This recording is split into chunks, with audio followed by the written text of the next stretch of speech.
जे जीवन तो में सिंधुना पो मुंजी तोखां दूरी आ ही जीवन जीवन आए छा हिते जेल ज़हर त बिसूली आ। जिए सिंध, जिए साईं GM सैयद, जिए शहीद बशीर खान कुरैशी।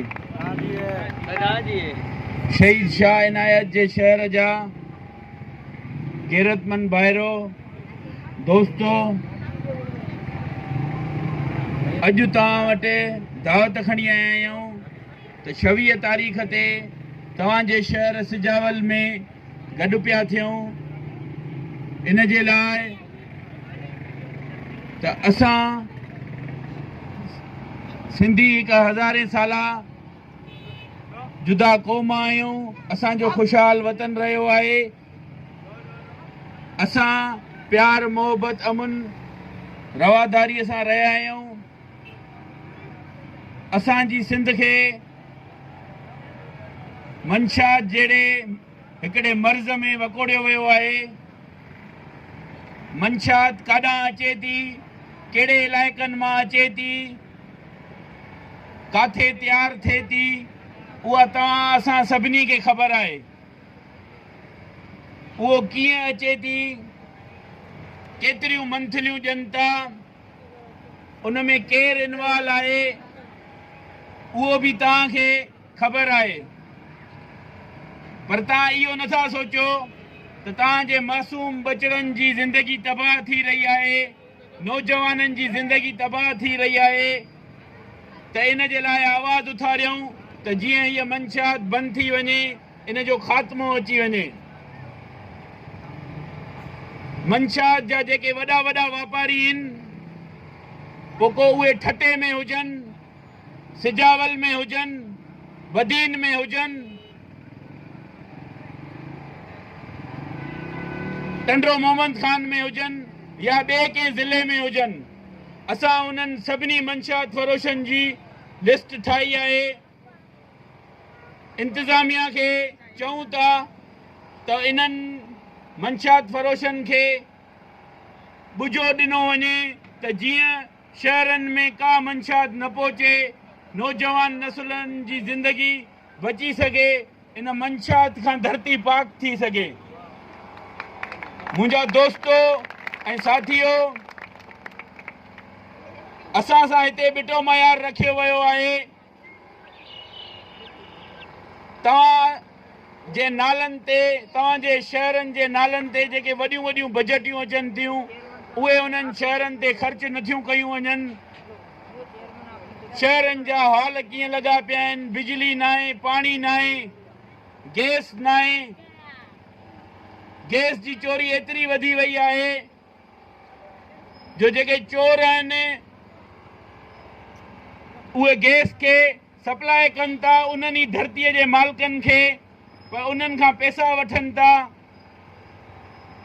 पर हू सरकार उन्हनि खां पुछण जे लाइ तयारु न आहे।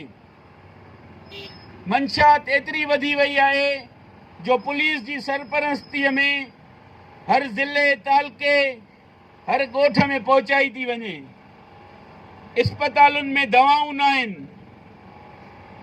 बेरोज़गारी एतिरी वधी वई आहे जो माण्हू खे नौकरियूं नथियूं मिलनि। हिते जेका शुगर मिल आहे, शाह मुराद शुगर मिल, उते जॾहिं हितां जा मक़ामी माण्हू वञनि था रोज़गार जे लाइ, पहिरियों हक़ उन्हनि मक़ामी माण्हुनि जो आहे जेके उते रहनि था, पर उहे जॾहिं उते वञनि था त हुननि खे गेट बंदि करे उतां मोटाए छॾियो, मोटराए थो वञे त हिते मक़ामी माण्हुनि जे लाइ का जाइ कोन्हे।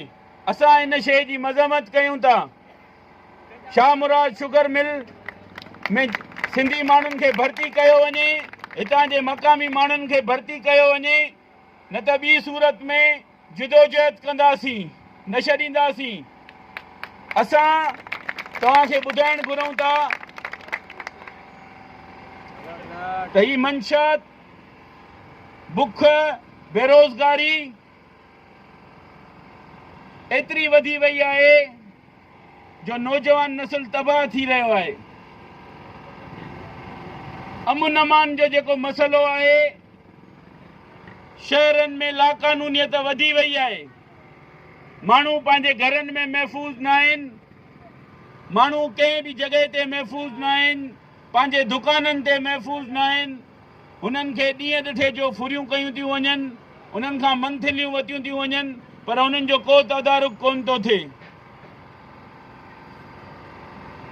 असां मासूम ॿारनि खे अगवा कयो थो वञे। प्रिया कुमारी जंहिंखे 32 महीना गुज़री चुका आहिनि, 10 मुहर्रम ते संगरार शहर में सबील हलाईंदे उन मासूम न्याणीअ खे अगवा कयो वियो हुयो, पर हिन महिल ताईं 32 महीना गुज़रण बावजूद बि हुन न्याणीअ जो को ॾस पतो कोन्हे। मासूम ॿारनि खे अगवा कयो थो वञे, उन्हनि जूं अहिड़ियूं वीडियो सोशल मीडिया ते ॾिनियूं थियूं वञनि जो हर माण्हूअ जो दिलि जेका आहे दर्द में रोई पए। सभु गैरतमंद ॿाहिरि आयो, गैरतमंद सिंधी आयो, पंहिंजे बचड़नि जे लाइ सोचो, बचड़नि जे मुस्तक़बिल जे लाइ सोचो त उन्हनि खे कीअं अॻिते वठी बहितर तालीम ॾियारायूं, बहितर सिहत ॾियारायूं ऐं उन्हनि खे सिधे रस्ते ते हलायूं। असां तव्हां खां वोट वठण न आया आहियूं, असां तव्हां खां ॿी का शइ वठण कोन आया आहियूं, तव्हां ॾे इहा ई दावत खणी आया आहियूं त अचो पंहिंजी हिन क़ीमती घड़ीअ मां कुझु वक़्तु धरतीअ जे लाइ कढी करे 26 तारीख़ ते सिजावल शहर में गॾु पिया थियूं। इन्हनि सभिनी मसइलनि जे लाइ, इहे सभु मसइला कंहिं हिकिड़े माण्हूअ जा न आहिनि, तव्हां सभिनी जा आहिनि। सभु हिकु आवाज़ थींदासीं तॾहिं वञी इन्हनि मसइलनि मां जान छॾाईंदासीं। उन जे करे अचो 26 तारीख़ ते तव्हांजे शहर में गॾु पिया थियूं। जे अगरि इहा दावत क़बूल आहे त हथ मथे खणी वचन कयो।